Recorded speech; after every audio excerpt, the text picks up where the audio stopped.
bit about Bali Maharaj's pastime. So, as I mentioned, right, I'm not really prepared for this topic today to give, but I think Bharati Mataji was asking, no, she wanted to know about Onam festival. So, this part actually, see, we know about Bali Maharaj, no, from Srimad Bhagavatam and other Puranas. So, this story of Onam is actually connected to Bali Maharaj. Okay, but one thing I'm not sure is that whether no how much how much it is really authentic, no, the version which actually the people of Kerala believe that part I'm not fully sure. Because the main thing is that in Kerala, no, they think that Bali Maharaj was ruling this Kerala, this part, many long time ago, and then rest of the story is same actually. But as per the information, so Bali Maharaj was really ruling the entire, I think, entire planetary system. No, he actually has defeated the Devatas also, right? So he was defeating the different planetary system, not only Bhumandala, but even Sorga and other planets, lower planets also. So why the legend has connected only to Kerala? That part I'm not sure. So what actually from the people of Kerala, no, what they think is that, I mean, how they celebrate a festival is that, so after Vamandev actually, basically Vamandev keep his head right on Bali Maharaj, and it is told according to this particular version, they say that Vamandev pushed Bali Maharaj down to and and then but actually he wanted Bali Maharaj will ask for one boon. So then Vamandev actually tells him that no, Bali Maharaj will ask that, okay, Vamandev will ask what boon do you want, and then Bali Maharaj will say that I want to see my subjects, once in every year during this particular time. So then Vishnu actually, like, or Vamandev grants this boon, or no, this wish, and that it is, people believe that. So during this time today is particularly celebrating the Onam, right? So this is a particular star called Tiruvonam, which actually in our current or in Vedic calendar. So on this particular day, it seems they believe that Bali Maharaj will visit, the people of this particular place, and no, he visits every house. And so as part of welcoming Bali Maharaj, actually they want to celebrate. They are celebrating Onam. So basically they make this flower, no, like what is it called, the Pookalam, right? They call it, right? They actually make the how do I say Pookalam? I don't know. Mm, like kolam or whatever. So basically, they make a big Rangoli, Prabhuji, Rangoli with rangoli. flowers. Yeah, rangoli with flowers. Yeah, something like that. So that actually they make it, and then they celebrate it actually. So it is told that everybody should celebrate this festival, even when if they have money or not, rich poor, everybody should celebrate, so that no, they are all welcoming the Bali Maharaj. So some people also worship Vaman Dev in the form of a, they make a actually form of like a triangle, no, not like a, something like a pyramid formed with clay, no, and then thinking that, I mean, actually subjecting that to be Mahavishnu, and no, that actually they worship Vishnu in that form. So that is a basic legend, no, or actually the story behind this Onam festival. So the other pastime, I think everybody knows, right? How uh, basically the other pastime also I can little bit explain or try to recollect. So basically, uh, yeah. So I don't remember exactly the full details, but basic somehow or other, no, that particular details I don't remember. That Bali Maharaj actually, become the king of all the planet. Like he conquers Indra. Indra actually will fled from his place, and then no, he actually become the king of also Swargalok, right? And then so Bali Maharaj was ruling all the planetary system for a long period. So then uh, Indra's mother, right? She actually will request no, the Lord to appear so that no, the kingdom can be restored. Actually, basically Indra can again become the king of heaven. So I think Diti, I think, no. Anybody remembers Diti or Aditi? I don't remember actually. Should be Aditi, I think.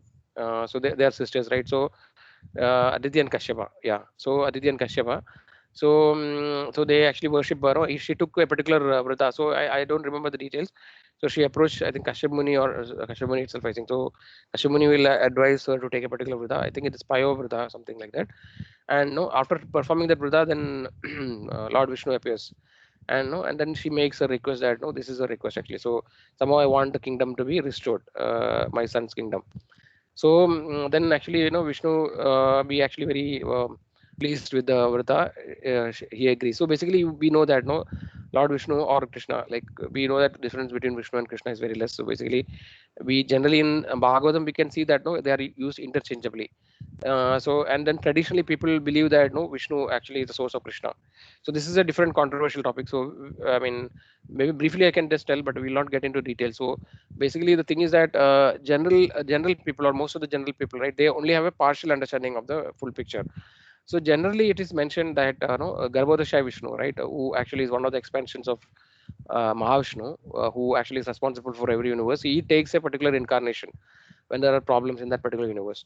So that way, most of the incarnation, the source of incarnation is Garbhodashaya Vishnu. So that way, the understanding of people in general that Vishnu is source of incarnation is not wrong. But actually, we know that once in a day of Brahma, right, the original Krishna actually descends in a particular yuga, like 20th yuga cycle, right? The Lord, the original Krishna, the Swayam Bhagavan, he comes directly and manifests in Dwapara Yuga as Lord Shri Krishna. So basically, the complete understanding is that Krishna is source of even Mahavishnu and other Vishnus, three Purushas they call.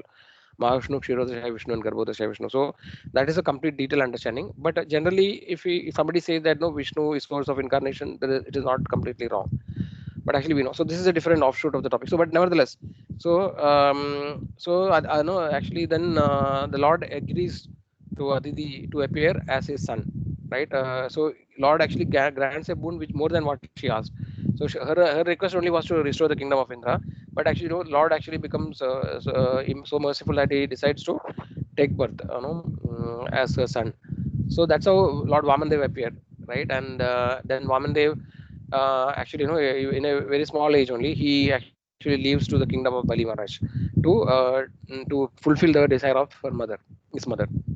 So actually, when Bali Maharaj was very pious king, I mean, we all know that. So Bali Maharaj is actually the grandson of Prahlad Maharaj. So Prahlad Maharaj, all of us know, right? We know in detail in Srimad Bhagavatam it's explained, right? Prahlad is considered as one of the topmost devotees, and Prahlad Maharaj's son is known as Virojan, and Bali Maharaj is the son of Virojana. So and Bali Maharaj was very pious, and he was very dharmic. You know, he was very charitable to brahmanas. So whatever, and then he was very, you know, he was very particular in following the religious scriptures, you know, and things, doing dharma, you know, religious principles he was following strictly.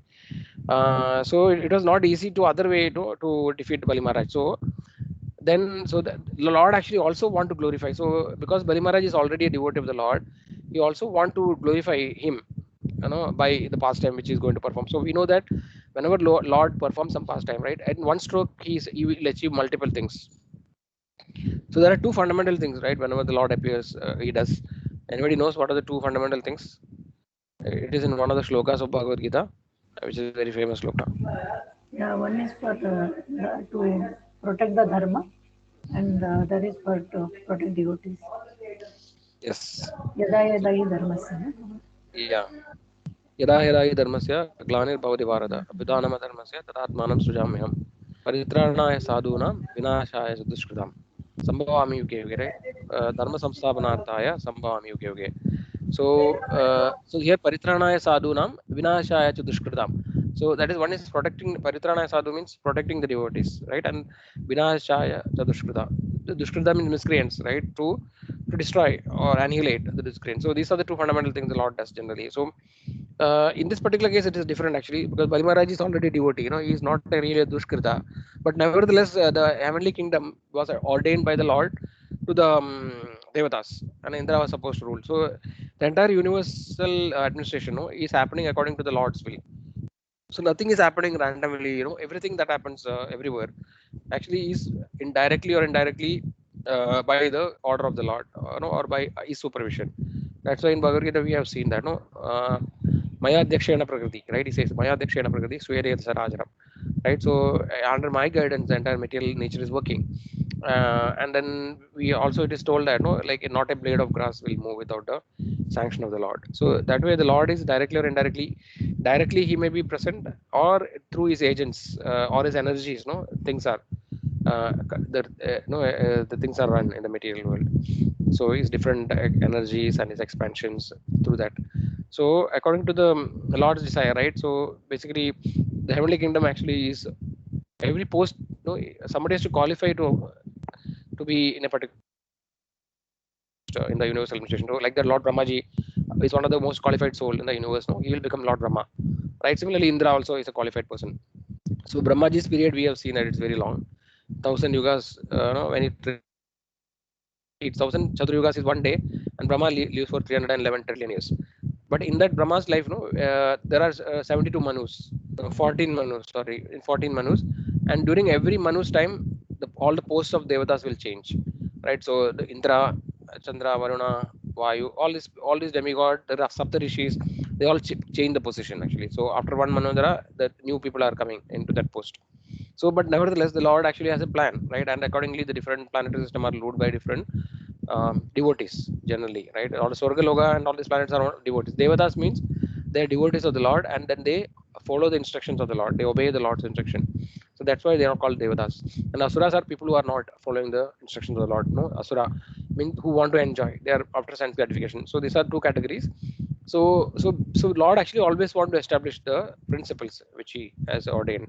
So because of this reason, no, Lord actually will take the form of Vaman Dev, as a Brahmana, as a dwarf Brahmana, and actually he goes to the place of Bali Maharaj. So Bali Maharaj was conducting the yagya. I forgot actually whether it's Ashwamedha yagya, no, some yagya. Anybody remember what was the yagya he was performing?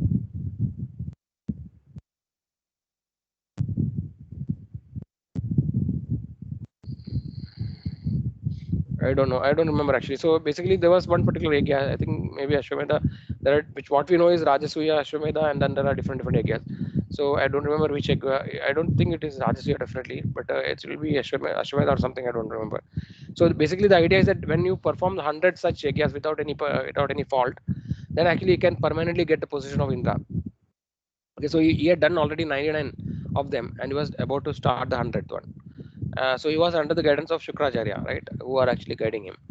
So when Bali Maharaj was about to start the yagya, Vamandev appeared in that place in the form of a small Brahmana boy, and with a deer skin and a kamandalu and then umbrella, like he appears there as a small dwarf.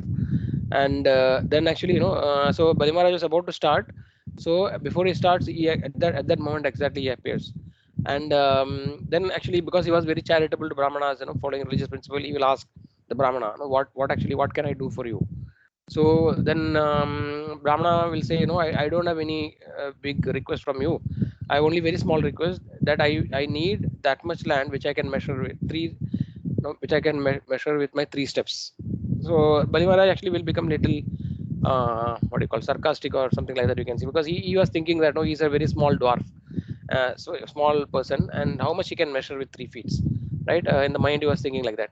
So, but immediately Shukracharya, who actually is very powerful, and who has actually different siddhis, he immediately understands that this dwarf boy who has come in the form of dwarf, he is none other than the Supreme Lord. And immediately before he makes the sankalpa, he will try to forbid Bali Maharaj to give the particular boon or the request which he was about to ask.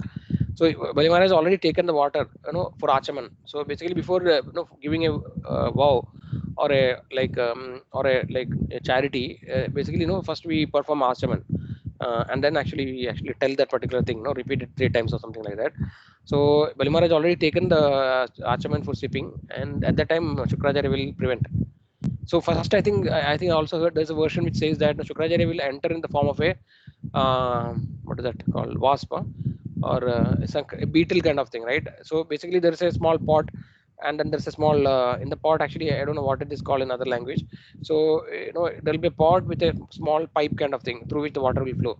So he will enter in then as a wasp, or a not wasp actually, beetle. Beetle is the right word, no? So in Sanskrit, it's called this bringa. Anybody knows what it is called in English?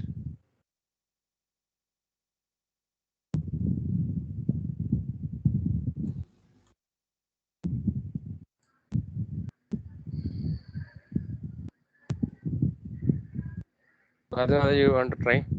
Prabhuji, that is Kamandalu. Kamandalu, Uh, Yeah. yeah, that's yeah, Kamandalu, the water will come through the pipe. And this wasp only, I think so, Prabhuji, that one. It is like a bee, like bigger version bee. No, what I know is it's like a beetle kind of thing. Beetle. Uh, Beetle, I don't know what it is called. But generally the Kamandlu will not have the pipe. Now the Kamandlu will be just a pot. I don't know. So whatever. So you understood, right? So basically it will have a pipe. So this he will enter the form of a wasp and blocks the water, so that he cannot do the achaman. But then he will put a kushagrass and then he put it, and then no, it is told that he loses one of the eyes because of this. So, sometimes Shukracharya is shown with one eyes. So this is a one version offshoot, but I think it is not mentioned in Srimad Bhagavatam this part. Okay, Bhagavatam only tells that no, he will forbade him to go ahead with the particular vow. But nevertheless, actually, Bali Maharaj will go ahead because he has already. So even after understanding it is Lord Vishnu, then Bali Maharaj will think that no, like if it is Vishnu, then actually there is no better opportunity for me to serve him. So even so in this is one of the examples which is given, right? In which case we can reject the spiritual master. So one of the cases we can reject a spiritual master is when the spiritual master goes against the order of the Lord, right? Or if when he's doing things which are against the scriptures. So in this case, Shukracharya actually, because Shukracharya interest was to protect Bali Maharaj's kingdom, but nevertheless, Bali Maharaj actually is thinking that no, because okay, Shukracharya revealed that he is Lord Vishnu, and then he is thinking that okay, Lord Vishnu's desire is the most topmost because because of which everything is working in this universe, and if you can serve him or if you can follow his instruction, then there is nothing beyond that. So you may be having sinful reaction because you disobey your spiritual master, even if he is ready to take that, because in this case he has better opportunity to serve Lord Vishnu, right? So that way, Bali Maharaj will go ahead actually and gives that particular vow. So Shukracharya will tell that no, if you give this vow, then you will be completely you will be bereft of everything, all your possession, every kingdom, everything you will lose actually if you go ahead.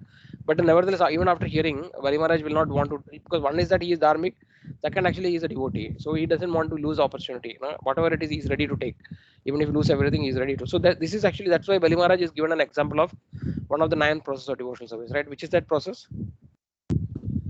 Anybody remember? Bali Maharaj as an example. Atmanivedana. Surrender.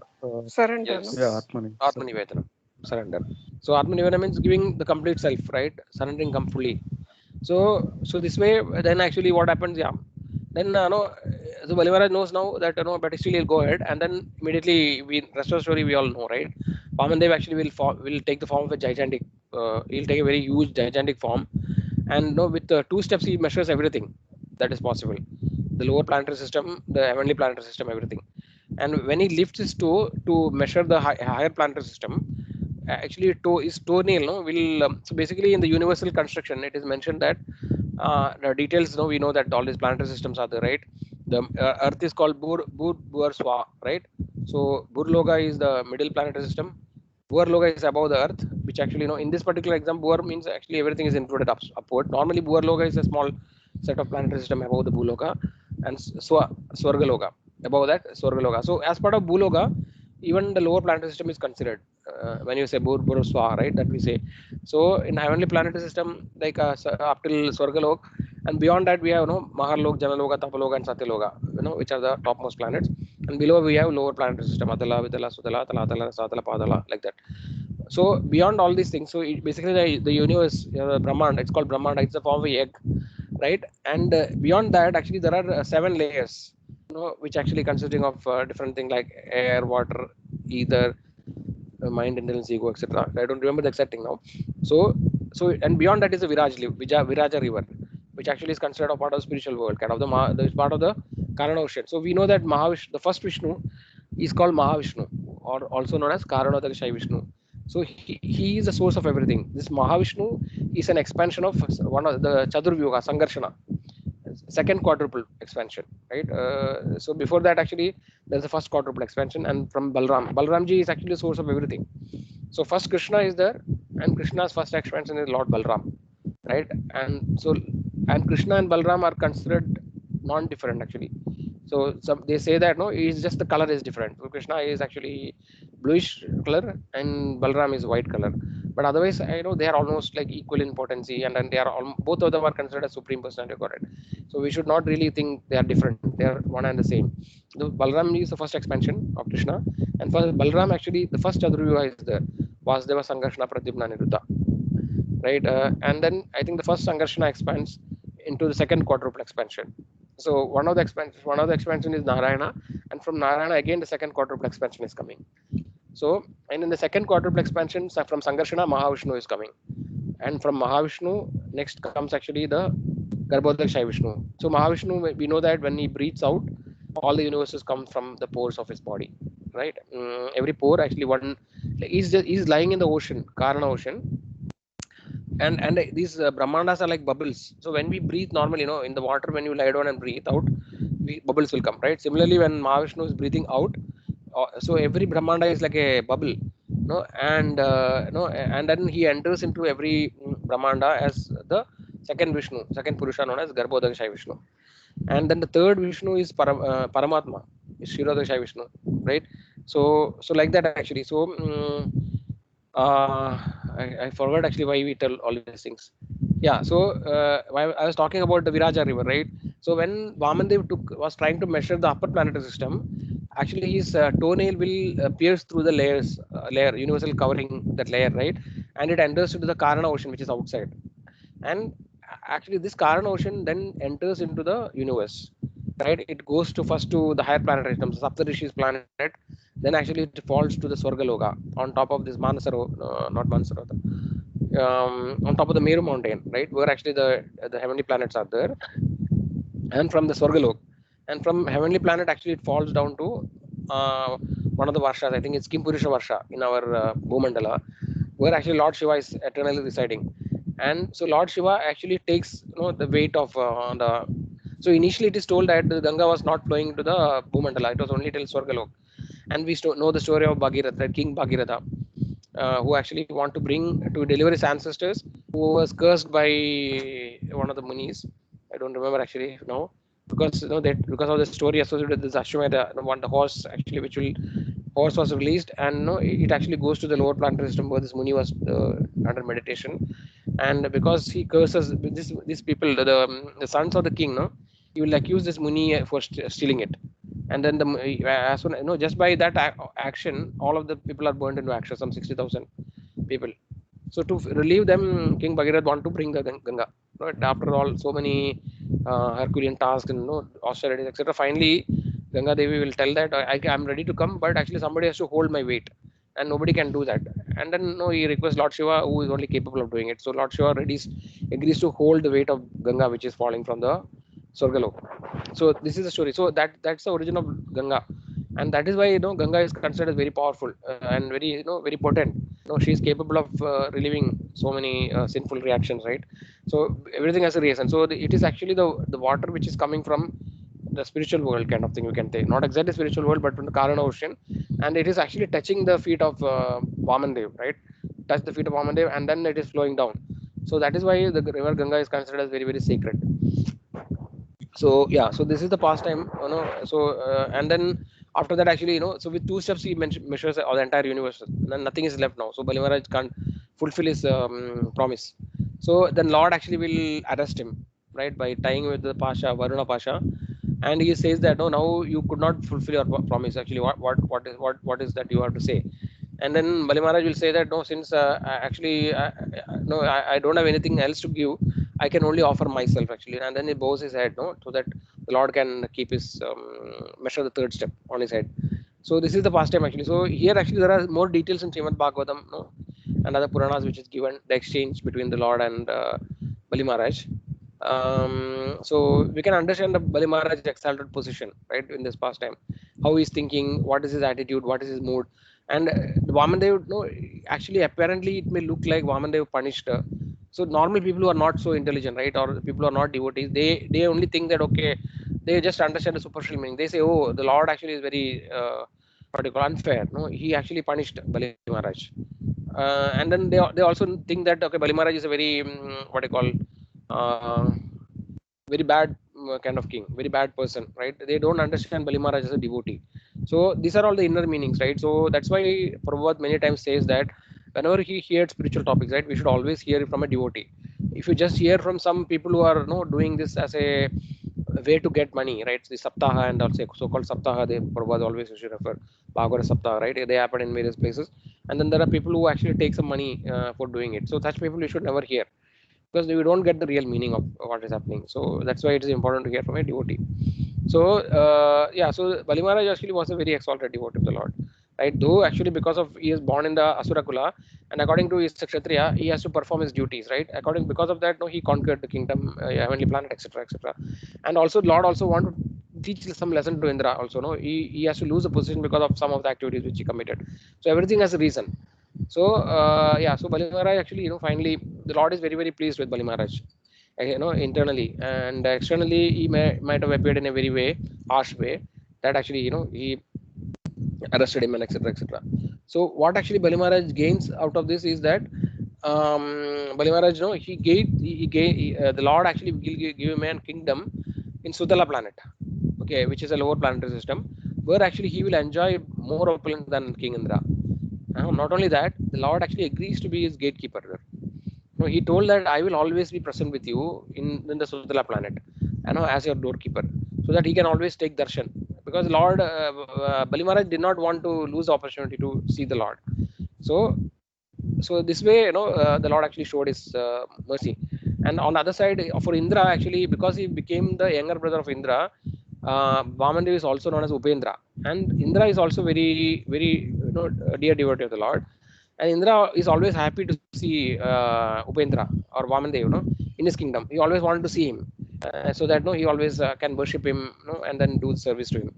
So this way, both of them are pleased actually. So the Vamandev will remain in that form, along with Indra, is called Upendra in the heavenly planet, and then he will become also the doorkeeper of Bali Maharaj. And Bali Maharaj actually will again become Indra in a future Manvantara. So that we know that different Manvantara, different Indra, I told, right? Indra, different people take the post. So Bali Maharaj will get again the Indra's post in a future Manvantara. Now actually it is Vaiva, no, now it is, I think, Vaivasudha Manvantara, I think. Yeah, Vivaswan.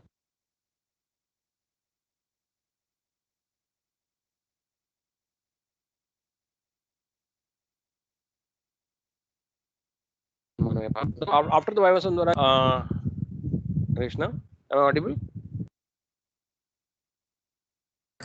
Yes, Prabhu. Okay. But it's Actually, there was some call was coming in the phone, no? So I think then the data might have had problem. Now, is it audible now? yes, Prabhuji. Okay. Yeah. So Bali Maharaj will again get the post of Indra in a future Manodara. So that's what actually, so he did not lose anything. So he is glorified by this pastime. So these are all, and because of this, Lord is also known as Trivikrama, right? Because he performed this wonderful pastimes, right? So he's known as Trivikrama in the pastime of Vamandev. So yeah, so this is the actual story of Bhagavatam, which is given in Bhagavatam about Bali Maharaj's glory and glory of Vamandev. So as I told you, Onam, actually the people of Kerala, they are celebrating. They're thinking that in this particular day, Bali Maharaj will come to see his subjects and then they want to welcome him with all the festivities, with the flowers and various things, whatever they are doing.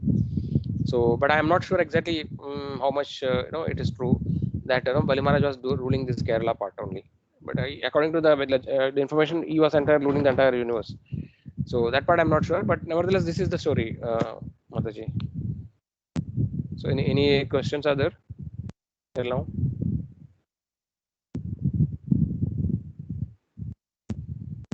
Nice, Prabhuji. Thank you so much. Very nice story.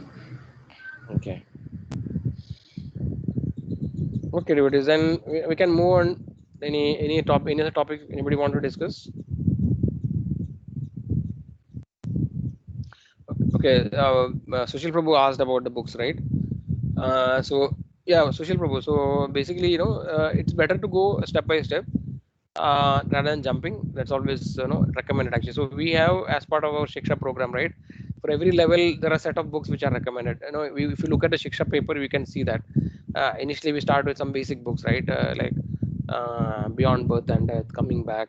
Like that, there are small books. First, there are we are going when you're going in a relative progression. First, we should read a small books about Prabhupada to understand what is the philosophy.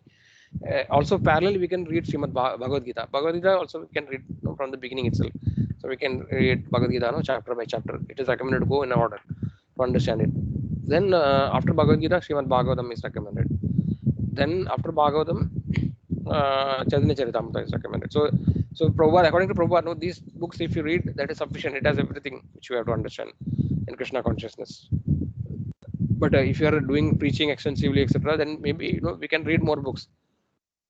For example, definitely Nectar of Instruction, Nectar of Devotion, these are important books we can read.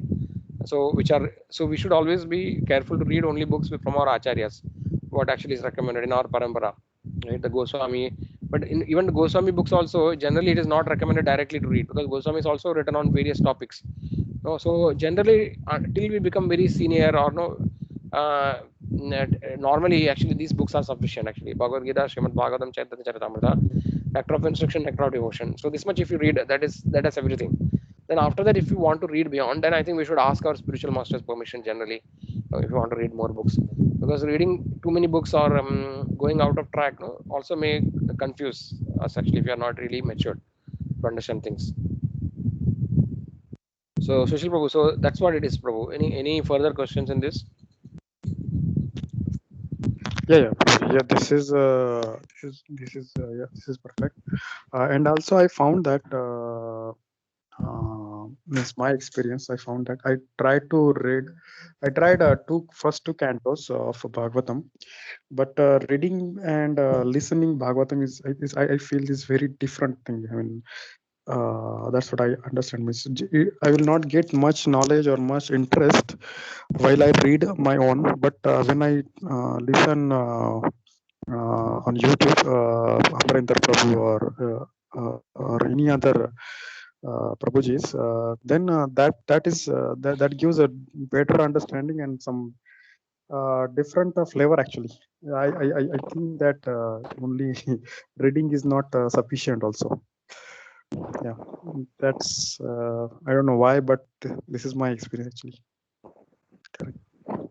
Yeah, yeah, bro. But so we have to also read actually ourselves. That is also important, right? So we have to hear from senior devotees, Srimad Bhagavatam and other Mhm, Bhagavad Gita. mhm, But also we reading is also very important actually, because as part of if you take for initiation, let's say, so now we are in the last level of the Bhakti Vriksha, right? This is now we are mhm, at the Diksha level, right? Diksha. Now we are in Diksha. So this is the last level of Bhakti Vriksha. So when we want to take first initiation, right? So there is a criteria. They say that we have to read Bhagavad Gita at least 3 times, and Srimad Bhagavatam at least first canto we have to read as a prerequisite for taking first initiation. And no, for second initiation, I think further we have to read Bhagavatam completely. I think so, or first 3 cantos, I think, for second initiation. So reading Bhagavatam, Nityam Bhagavata Sevaya, it says, no? What is it actually?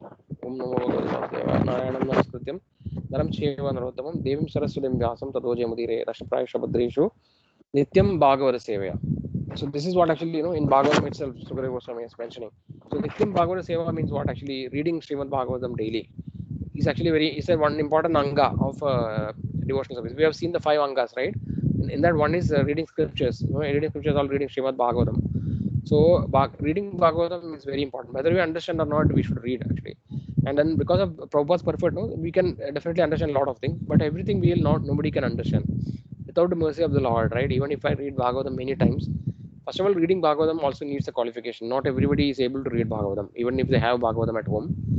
Understand the right time comes, right? You may not be able to read it, whatever reason. Actually, you may not get interest. Whatever reason, you will not feel like reading it. So, but when we are reading Bhagavatam, we have to understand that we are making progress for sure, right? So we have to play to the spiritual master, no, to the devotees or Vaishnavas, so that we become qualified to read Bhagavatam. And whether so we try to understand, sincerely pray and then read. Gradually the purpose will be understood. There's a slogan, Yasya Deve Para Bhakti Yada Deve Tada Guru, right? So that says that one who has unflinching faith in spiritual master, for him all the purports of all the Vedic scriptures are automatically revealed. So we can sometimes see that, no, like devotees who apparently are not very educated, or no, who are not very even literate actually, right? Though they are actually able to understand the essence of all the Vedic scriptures by the mercy of spiritual master. And without spiritual master's mercy, we can't understand anything. Spiritual master, when we say spiritual master, we should consider that it is spiritual master is a representative of Supreme Lord Himself. The Lord's mercy and spiritual master's mercy are kind of interlinked, right? So without their mercy, it is not possible to understand all the inner meanings of the scriptures. It's not possible. Anybody can read a book actually, right? If it is Bhagavatam also, if you know English or Marathi, whatever language or mother tongue, we can read it. But to understand what are the inner meanings of it, it will take many long time, right? We need the mercy of the acharyas. So that will happen. But I think we should nevertheless go ahead and read whatever, even if you understand or not, we should read it. Because there is this story of Chaitanya Charitamrita. There is a particular pastime, right, of a Brahmana in South India who actually was reading Bhagavad Gita, was trying to read Bhagavad Gita. So it is told that Chaitanya Mahaprabhu met him in Srirangam temple, right? So many people used to mention about this Brahmana who comes and read Bhagavad Gita, but he is making a lot of mistakes. He is not able to read it properly. And somebody even told that, no, you holds the book ulta, because he can't read. So, but actually, by the mercy, he understood the purport, what actually is the inner meaning of Bhagavad Gita. Even though he did not understand, he kept on reading, because then Chaitanya Mahaprabhu asked him, why are you reading? If you cannot understand or no, if you can't read, then he says that my spiritual master has told. Yes, Chaitanya Prabhu. We are also winding up soon. So, his spiritual master told that I should read Bhagavad Gita daily. So, because of that, I am just reading. So, just because the Brahmana had faith in his spiritual master, gradually, he could understand the essence of Bhagavad Gita, right, the purport. So, Chaitanya Mahaprabhu also very much appreciates him. He tells that, okay, he has understood the Bhagavad Gita. He's the only person who understood Bhagavad Gita, because he was crying every day while reading Bhagavad Gita. He's only able to understand one thing by seeing the picture of that Arjuna being the charioteer, sorry, Krishna being the charioteer of Arjuna. He was only contemplating on that, and he was crying every day. That even though the Lord actually is the supreme person, right, who is source of everything, he's so merciful to Arjuna that he decided, he agreed to become the charioteer of Arjuna, right? And the charioteer position is a very subordinate position. Because actually, Kripambaru used to tell about this, that in the war, actually, when the war is happening, the charioteer will not give orders by shouting like go left, go right, no, because there will be so much of noise and pandemonium, right, in that war, that you can't really tell. So what actually the charioteer will be given instruction by kicking, like with the leg. The person who actually is fighting, he will kick on the left shoulder, then you have to take the chariot to the left. He'll kick on the right, then you have to take the chariot to the right. So that is actually the position of a charity. So the law, he was thinking that the Lord is, how merciful is the Lord, that actually he has taken this position. So then Chaitanya Mahaprabhu says that, okay, he has understood the purport of all the Vedic scriptures or Bhagavad Gita. He is the only person, he is the person who understood Bhagavad Gita. So the point is that what is actually required is, we should have faith in the spiritual master, Srila Prabhupada and Acharyas. And even though, I don't think anybody, is that qualified that when he reads Bhagavatam first time, everything they understand. Understand until you are already advanced in the previous life, right? Already done everything, you may understand. But otherwise, nobody understands it so easily, right? So they are not very easy to understand topics. In the sense, apparently, you will understand what is written. That's no difficulty. For example, you're reading Bali Maharaj Pastime, you will know all these superficial things, right? That Bali Maharaj came, like Vamandev asked for feet, all these things. But actually, there are inner meanings to it. What actually the position of devotee? What is the election of surrender? These things actually everybody will not understand. You just understand the story or the incidents which I mentioned. So that, but actually, we should not get deterred. Whatever we understand, we should actually keep reading Bhagavatam. But try to read it in such a way. Don't be very careless in the sense, or neglectful, that you choose it in a. Basically, we have to have an environment where we can read properly with focus, attention. That is required. But after that, we are not able to understand everything. That is fine. We can ask other senior devotees, other Vaishnavas. We can clarify and those things. We can hear other lectures about that to understand it in more detail. But in one step, we will not understand. So we have to read many times. And gradually, by mercy of the Krishna Master and by Lord's mercy, we will understand. Even though you may not read it, but gradually that will come to us actually, their understanding by their mercy. So that's how it is, Prabhu. So don't have to worry that I'm not able to understand everything. Yeah, even in this context, I read one more thing somewhere that understanding is very different. I mean, it's different. But even only glancing those Sanskrit shlokas, that also gives us a very good benefit. Understanding is beyond that. Yeah. Yes, Prabhu. So there is something called Palasruti. When you read some part of Bhagavatam, there are some particular benefits which are mentioned. But Bhagavatam is non-different from Krishna, right? So if you read even one shloka, or if it is told that even in one word or one letter, if you read, actually you are benefited. It is mentioned. So we should try to do, maybe every day we should keep some time for our sadhana. We should make a sadhana chart or temple, saying that what all that devotional activity I will do. Like I'll chant this many rounds. I'll read at least Bhagavatam at least maybe 10 minutes or half an hour, 1 hour, whatever is possible for us to do at that particular point of time, that much, and then we should have determination to follow that particular schedule. So then I think no, that is what is important. What is our endeavor, right? And Lord actually will support us in various ways to make progress. So there will always be ups and downs. No, it is not that devotional service is like a cakewalk, no, and always you are going upwards. There can be ups and downs. So sometimes we may not have a favorable environment. Sometimes we may not have a mood. So sometimes we might have committed offenses to other Vaishnavas because of Vaishnava we are lose a taste. So there will always be ups and downs in devotional service, like any other activity, because we are not perfect, right? We are conditioned souls. So, but never. That is why we should take help from be in association of Vaishnavas, so that no, we don't completely slip away and fall down from the progress. So, but otherwise, actually, yeah. So that's why it is important to have a determination and and a sadhana, and try to follow it as much as possible.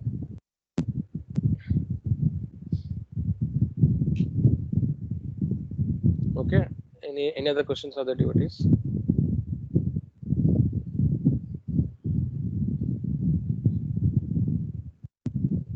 Krishna. No, Prabhuji, thank you. Okay. Just 1 second. I'm just trying to look for Guru Ashraya.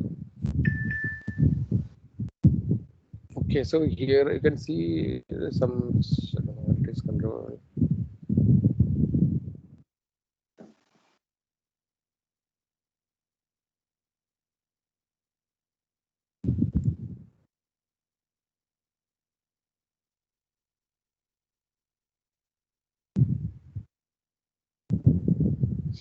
So we are supposed to track all these things. Okay, how many rounds we are chanting. Then what are the books we have read, right? Some comments. So this is for Bhakti Vriksha leader. So all we are at the end of this particular level, no, we are completing the Bhakti Vriksha tool, right? So we should be knowing all these things. We should be chanting Hare Krishna Maha Mantra at least 16 rounds. Then follow 4 regulatory principles. Accept Krishna as Supreme Personality of Godhead. Attend or perform Tulsi Arati every day at home or temple. Perform and attend Mangalarati, Guru Puja and Gaura Arati at least 4 times a week at home or temple. Listen to Srila Prabhupada's lectures every day. Listen to lectures of Guru from whom I am aspiring to take shelter at least twice a week. Then these slokas we are supposed to learn: Guru Ashtaga, Narsimha prayers, Tulsi prayers, and Arati, Bhoga offering mantras, Guru Vandana, Gaura Arati, and the 10 offenses to be avoided against the holy names. So by the end of this, then we are qualified to take initiation if you had followed everything until now. And I'm just looking for the sadhana sheet, whether it is there or not. Mataji had put in our Vaishnava group the sadhana sheet. So you're familiar with that now? Yeah, Prabhuji, but I didn't fill up. Okay, so I think this is important, like because we are conditioned, right? So we have to behave like normal people. We have to have something. We made something, in spiritual life also. Why I should do all these things? Because I'm already fed up in material life doing all these things for so many years. No, now again I have to do this. That kind of thought we may have, but till we are we are in the conditioned state. We have to do all these things. Otherwise, we don't have any other way of ensuring that we follow it. Yeah.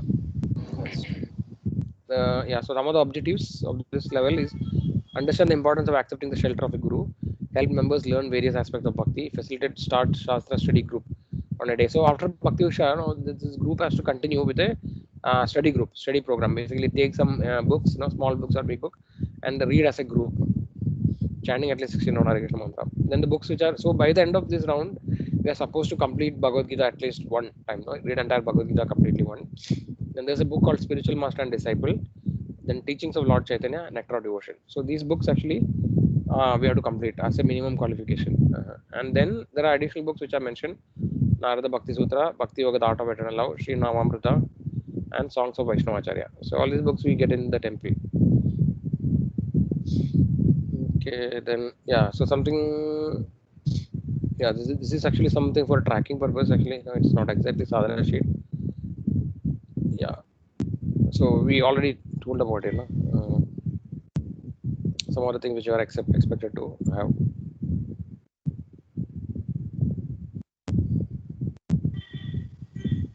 Yeah, that's I think that's pretty much from today. Anything, anybody, any devotees, any other question?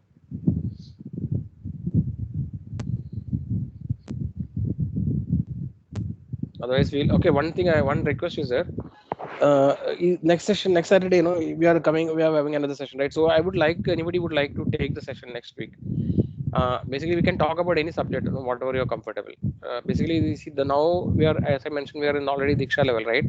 So by this time, ideally, we should have all become Bhakti Vriksha leaders. Okay, you should be able to preach. So, but may not be so much comfortable, but it is important that we practice a little bit. In small group, we know each other. So I would request that one of you can volunteer in the next week to take any topic that you like. Actually, maybe just half an hour also is okay. So that you can also get some confidence. So who would like to take up? If you want, maybe one topic. For example, you can talk about Balram Purnima if you want, because Balram Purnima is tomorrow is Balram Purnima. That topic you can take if you want, or you can take about. So it need not be philosophical. If you're comfortable with philosophy, you can take that also fine. But if you are not comfortable with philosophy, you can take some light topic, which is easy to talk. Like it can be pastimes. You can talk about Janmashtami, Radhashtami. All these things are coming, right? Or any topic is fine. Satyamada, you were wanted to say something? No, Prabhuji. I don't have. It's very simple one that you can do. Okay, I don't want to force anybody. Then otherwise, Niveda Mataji can definitely take. I know that. But anybody else want to do? Anybody can take. Niveda Mataji, would you want to go or Sushil Prabhu?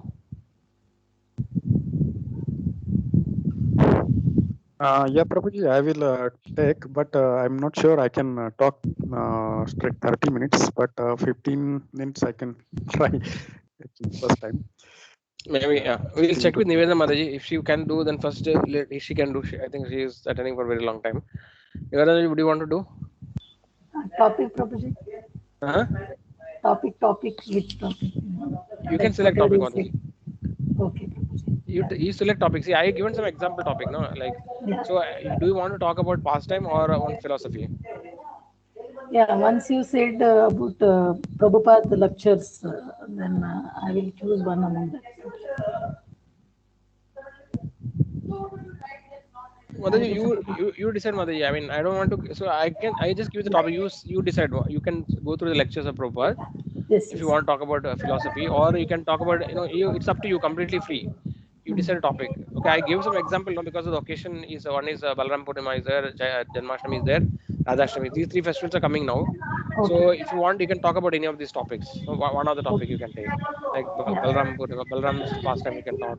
Or if you want to talk philosophy, then you can talk about any topic, fundamental thing. You can talk about the soul.